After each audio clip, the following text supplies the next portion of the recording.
I am David Malukas. Pretty cool. It was almost like I achieved what was my dream and then I lost it all in an instant. I was having some dark days. If I compare myself now to 1 year ago, I mean, it is a very different person for sure.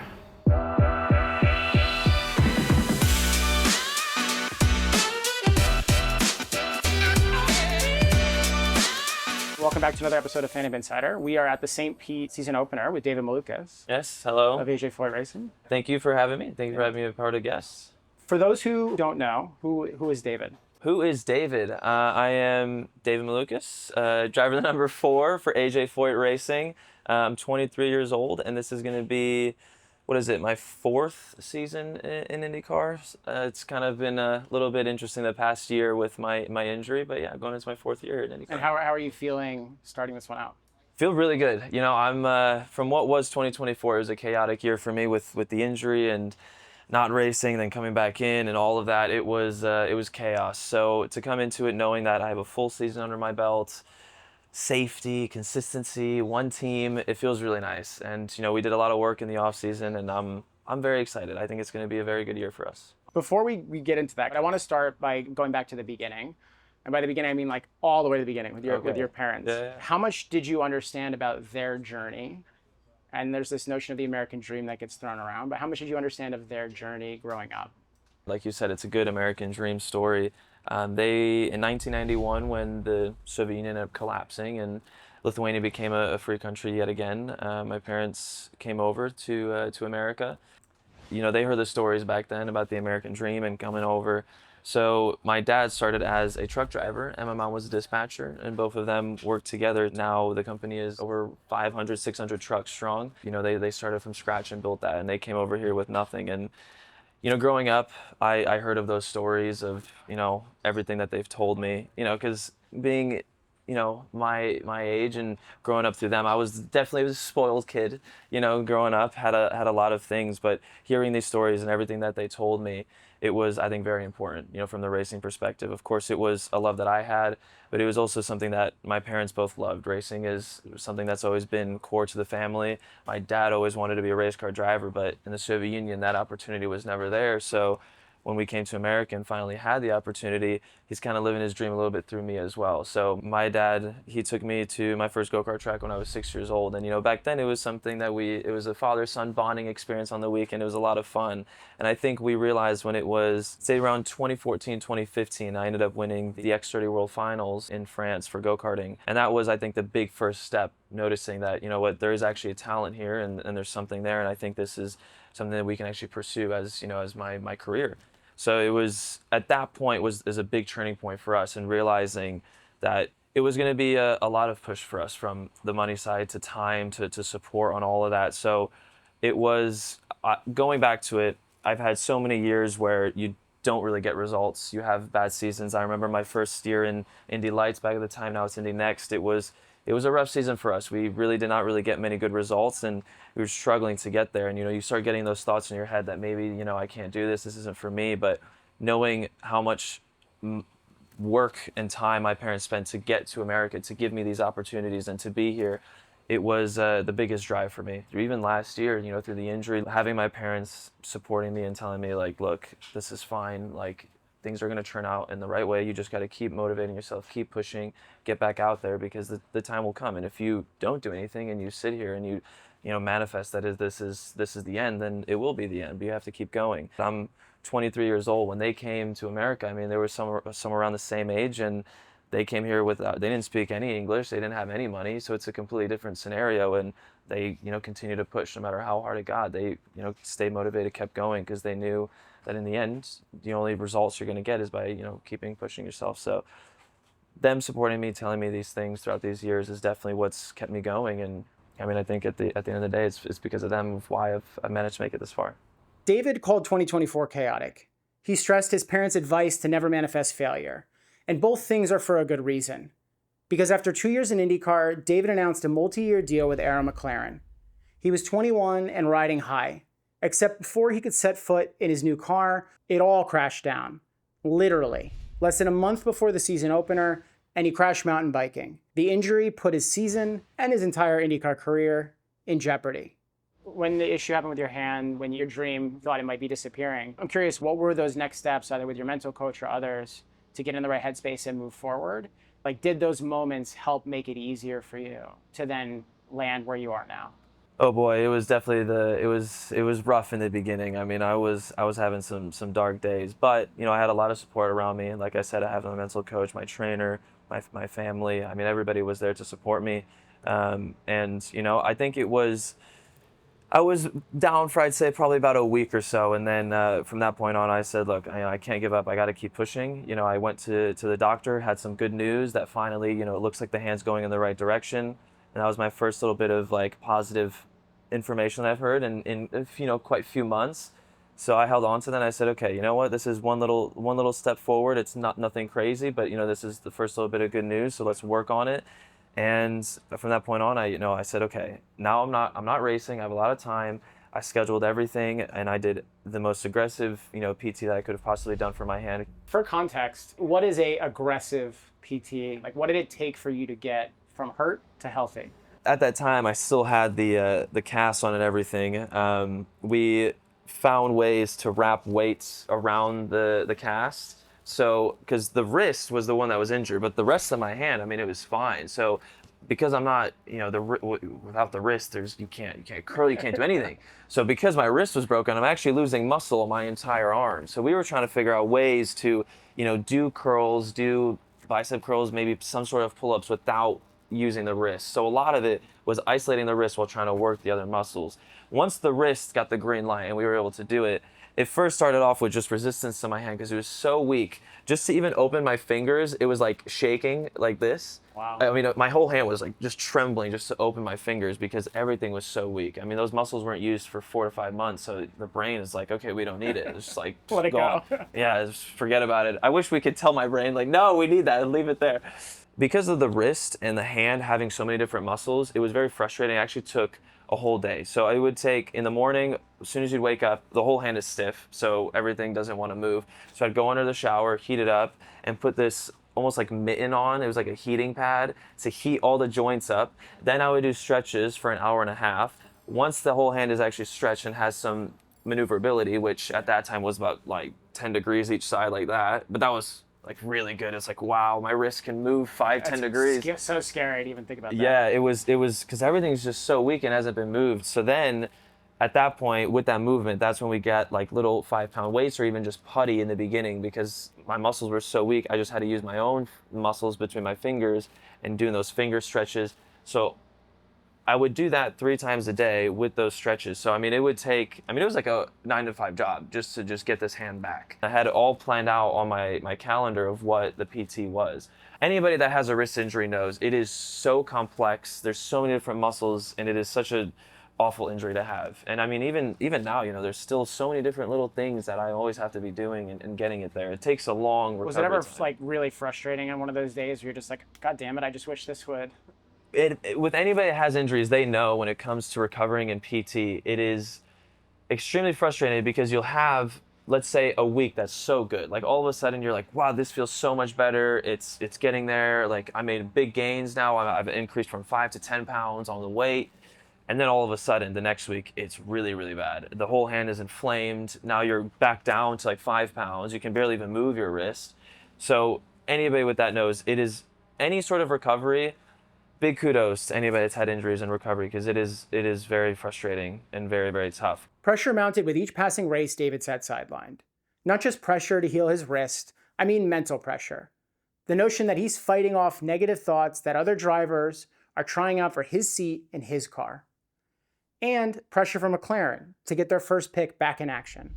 Tony Kanaan was sporting director at the time, and he said 70% of his bandwidth was focused on helping David recover. He cried with David and his family. But after 4 races, the pressure was just too much. Arrow McLaren is adding to a crazy week of IndyCar news. Today, the team released David Malukas from his contract. Losing my ride at the time and having to deal with, once the ride was lost, I still didn't really know where my hand was going to be at, what was going to happen. So it was almost like I, achieved what was my dream, and then I lost it all in an instant. So it was a very scary few months. But from that point on, I said, look, you know what? It's not the end of the world. There's still opportunities. I reached out to IndyCar, and I managed to, do some social stuff with them for the month of May. So I said, I'm gonna show myself around the paddock. I'm still gonna be, put a smile on my face. Everything is good, and I'm gonna keep working on it. And it was very quiet. I managed to connect. I think it all happened for a reason. I got a lot of new friends, new connections, being at the month of May, hanging out with the social media crew at IndyCar, and just hanging out with everybody, and having a different perspective on all of it, because now I get to see the Indy 500 from more of an aspect of working with the IndyCar group. So it was very good, and I made a lot of new friends, new friendships within the realm of IndyCar, and also I was able to draw on the TV, which was really cool. Gave me that Lifelong experience. dream. Yeah, it's another dream I had. So it was a very cool experience, and I actually think out of all the Indy 500s, it was a very good one for me. I had a lot of fun. It was a good time, and through that time, between these social cuts and working, I'm doing the stretches, doing all the PT work, doing push-ups, in the media center. So I was always trying to get ready, because I thought maybe something would happen. And thankfully, after the Indy 500, a miracle happened, and then we got the offer with Meyer Shank. And I think if let's say I just gave up and said, okay, maybe something will come next season, and I just let the hand rest, my hand was not going to be ready for Laguna Seca when I got back in at Meyer Shank. So it was actually very, the way everything played out, it was lucky. And a lot of it comes from my mental coach, from my family, my parents telling me to keep pushing. It was because of them that when this opportunity at Meyer Shank arrived and came to the doctors, they said, you know what, yeah, you have the green light, you're ready to go. You can go and do it. Everything just played out perfectly. And so for me, I always looked at it as it was a miracle. And because of that, I look back at 2024, and I think it was actually probably one of my best years. And I look at it from a positive standpoint, because with everything that happened in my hand, the driver that I am today, I definitely would not be with everything that happened. I at that time, good driver, okay, sure. But I think if I compare myself now to 1 year ago, it is a very different person for sure. I think the interesting thing is that, or the miracle in it, is actually that you took the decision to say, look, like, I'm going to go do socials, which isn't driving, but it's in the realm, it's with the same people, it got you in the right headspace. And then from there, that opportunity came up because, like you said, the positivity, all of that. It's so critical. That's kind of the way we looked at it. I thought it was very important to always go out there, show myself, because I think in the world of the racing and IndyCar, I think once you're out, I think if you wait a few months, people tend to forget a little bit. There's a lot of talented drivers out there, and there's so many people that want that opportunity, and people will take advantage of it. I wanted to make sure that with everything that happened, I still showed myself to the IndyCar paddock, still showed a smile on my face. I'm happy, I'm there, I'm going to everybody, going to the team, saying hello to everybody, being around, because I think that makes a big difference. And immediately when that opportunity arrived, they came to me and they saw me, and I was there and ready to go. There you go. You're in the paddock, like, you're in the room, you're already there. Exactly. Never let them see you sweat. Yeah, there you go. Like, that's literally it. Exactly. When you signed with Meyer Shank, did it also change your mindset? Were you thinking, I'm back in the car, I've done this, we're good? 100%, because being out for so long, having that wrist injury, never done anything like that, getting back into the car, you start overthinking, like, am I still going to drive the same? My wrist doesn't move as well anymore. How is my driving going to change? Can I still do this? And then you go out. I remember the first practice I went out, like lap 2, I spun out because I had the brace on and I couldn't move the wrist. So I started stressing out, overthinking, like, man, I can't do this. Like, this is like insane. But, I calmed myself down, figured out different ways. And by the end of the race weekend, we qualified 12th. What did you do to help calm yourself down? Was it just a reminder of where you've been and where you're going? I think a lot of it was more on the motivation side, because I knew all the hard work I put in leading up to that point, those months, getting my hand to where it's at now. Okay, it's not perfect. There's still a lot of work to be done, but I've made it this far. I know I can do it. I need to just find a way. I found every single way to get to this point. I'm back in the car. I'm in Laguna Seca. I'm with another team. There's always a way. I can find it. I have found a way for 23 years. I'm here. There's going to be a possible way that I can do this. And that was kind of the mentality going into it. If you ever look at a time that you were stressed, let's say just even like back in like middle school, right? This morning, getting ready for this. Yeah, or you get ready for this, or you go to your high school, right? Or there's an assignment and you're stressing out about it because you procrastinated a little bit. I did this all the time. And I'm like, man, I'm not going to make it because I just procrastinated. This is due tomorrow. And this was supposed to take months to do. Like, I'm not going to be able to do it. But anytime I look back, any time of those moments I stressed, the next day came, I was fine. I'm made it to the next day. I'm here now. Nothing ever happened. So the brain, obviously, it's normal for it to stress and to do. That's part of the reason, because you care. You want to. When you put yourself in a stressful state of mind, if you can control it in a good way, it's to hone your focus and to, your brain's trying to help in some ways, although it does cause some problems because of it. But that was my way of looking at it. I'm really stressed. I feel like this isn't going to happen. The next day came and everything ended up turning okay. Yeah, this will pass. I also have Luke Varley, he's my mental coach, and he helps me a lot from a racing perspective to put my mind in the right aspect. I think when it comes to racing drivers, and in general, everybody's always talking about physical, you want to be strong, and which is, of course, is very important, but I think nobody really talks about the mental aspect. It's very tough. Speaking of the mind, mental health is a growing topic of discussion in sports and in many of our insider interviews. In fact, Patrick Harding, who's F1 driver Alex Albon's performance coach, covered this in detail in his episode. Check that out if you're curious how drivers and their coaches keep their minds in top shape.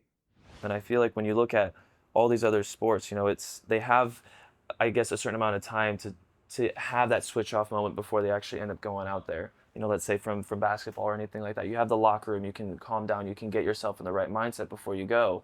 But for IndyCar in the motorsport world, you are talking to fans and being out there and doing all these interviews and things. Sorry. No, this is good. Well, I mean, this is all fine. But you're doing that minutes before you get into the car. Blur the grid! To have that ability to switch all that off and put the helmet on, and now within 1 minute 30 seconds, I was just doing an interview TV, and now a minute 30 seconds later, I'm in the car and I'm about to go out for qualifying and try to, be in the Fast Six. So that switch off, it's very difficult to do, and to kind of go into that headspace and not freak out, because now you get into the car, everybody's plugged in, radio's in, and they're telling you, hey, all right, 30 seconds, green flag, we're about to go. So you have 30 seconds to kind of get your mind recuperated, create a plan of, okay, how do I want to go into this session? So I've been working a lot with the mental coach, trying to make sure that you can get your headspace and have those abilities to switch off. And I guess from me and him, what we've worked on is creating these ticks, these moments where there's something that you can do. And for us, a lot of it is actually breathing techniques to kind of get your brain switched off for that. Hey guys, I'm gonna give you guys a tour of our race trailer. So come on in with me. Normally we have some snacks and stuff over here. Obviously it's still a bit early in the weekend, so nothing's really set up. So it's a little bit more of a chaos. Up here is the driver lounge. This is where we're at. We have Santino, driver number 14. Santino, you want to say hi? What's happening? I'm going through my stuff now that you were. Okay, well, they gave me the smaller one. Santino gets the bigger locker, so. I get the seniority. I mean, I've also been here since day one. Seniority. I guess he's the old guy now, so is that what it is? I am older than you. Look, I don't get less than height, but. You're the veteran, man. On the side, this is for the mechanics. This is all their different parts and things that they get to do. Up here, this is the engineering room. This is where we figure out how to make the cars go fast. This is James, my engineer. James, you want to say hi? Hello. These guys are the Albert Einsteins. This is the brain. So I just go left to right. He makes it fast. I don't even know what's up there. I think those. Who goes up there? Larry, AJ. Oh, okay. So those are the big guys. Those are like the bosses. So we don't want to frustrate them.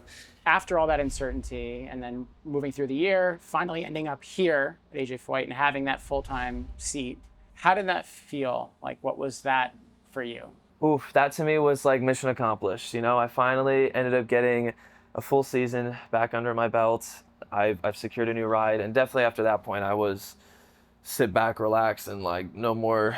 I was just to the gym. No more push-ups in the media center. No, yeah, it was just we go to the gym, very careful, warm up, make sure everything's organized, and then we go back home and I sit down and I just wait for the season to start, and I just look straight forward, don't do anything. Yeah, I was that was mission accomplished at that point. Honestly, I was got a little bit emotional once everything finally happened and managed to secure the new ride, and I knew that I signed a multi-year deal. Everything is back. I was going to say, does that also play into it? 100%. Yeah, that was a big play. Knowing that it's not even just next year. I know for the future years everything is. I feel more in a safe zone because 2024 it was a tough season, and just having all those ups and downs. But like I said, I think it all happens for a reason, and I've definitely matured a lot more since then and became a new man. I feel like that was my transition of going to being like a teenager to an adult. You know, I feel like that was a very needed year for me. Yeah, and then through it all, I don't know, maybe it's just like, you know, from the stress that I have, I finally started going to beard after last year. So it's like just a little bit, but it it started. A long time, so that's good. Yeah, so it just started. So I was like, okay, this is it. I'm an adult now. It's happened. That was the transition year. That's how you know. Yeah. A friend of mine, she likes to ask what the word of the week is. Okay. You're in a very storied team, even with this multi-year deal. You're in a good spot now. I'm curious what your word of the year is. Ooh, word of the year. I'd probably say consistency. It would be my word of the year, especially from what was the previous year, having all the ups and downs. Want to look for some consistency, and I think with this team, having the multi-year deal, knowing that my hand is not exploded, I know everything's going to be in line. So we're definitely going to be working on a consistent format, building that chemistry up to, you know, getting consistent results. On that, what do you think you're bringing as like the ingredient to this whole equation? Like the team's obviously been around for a long time. There's all the people that have been here in different professional capacities. Like, what are you bringing into this equation? Yeah, I think it's a different perspective when it comes to driving styles. You know, looking at Santino, the way our styles have been, there definitely has been some key differences when it comes to the street and road courses, you know, with this test at Sebring. But I think for ovals, especially the Indy 500, me and Santino working together, it's going to be a very strong duo. And I think there's a lot of things that we can play off of each other. Looking at the data and discussing with all the whole crew, I think it's going to be just a different kind of add-on on how we can make the car better. I think at the end of the day, that's what we want to do.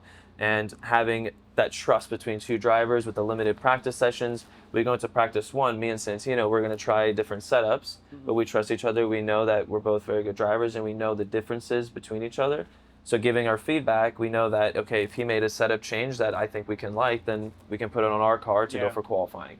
So it's like, you know, trying to double the performance in that short practice session. So I think that's something that I'll be able to bring into the table. And what do you need from the team? Well, I mean, all the support that they've been giving me. When it comes from the engineering side, like I said, I feel like I've matured a lot from this past year, but still 23 years old, and there's a lot for me to learn.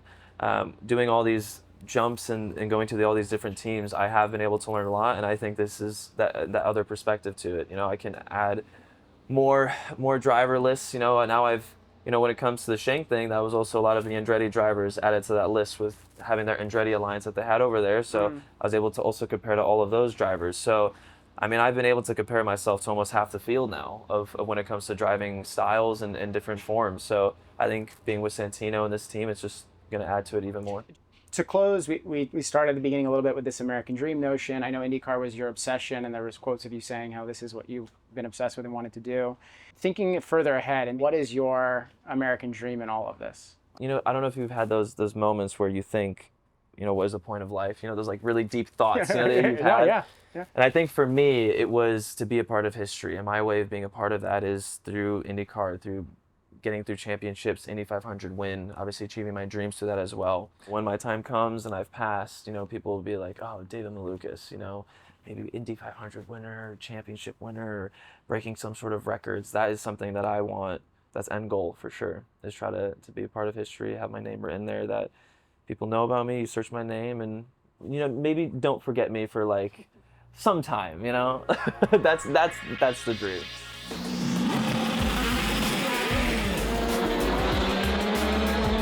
Like his parents when they came to America, David is taking this opportunity with AJ Foyt to reset. Stress and hardship, they can be inhibitors or they can be fuel. And given his mindset and support system, I know for sure David's gas tank is full and he's ready to make history. Well, thank you very much. This was great. Yeah, thank you very much for having me.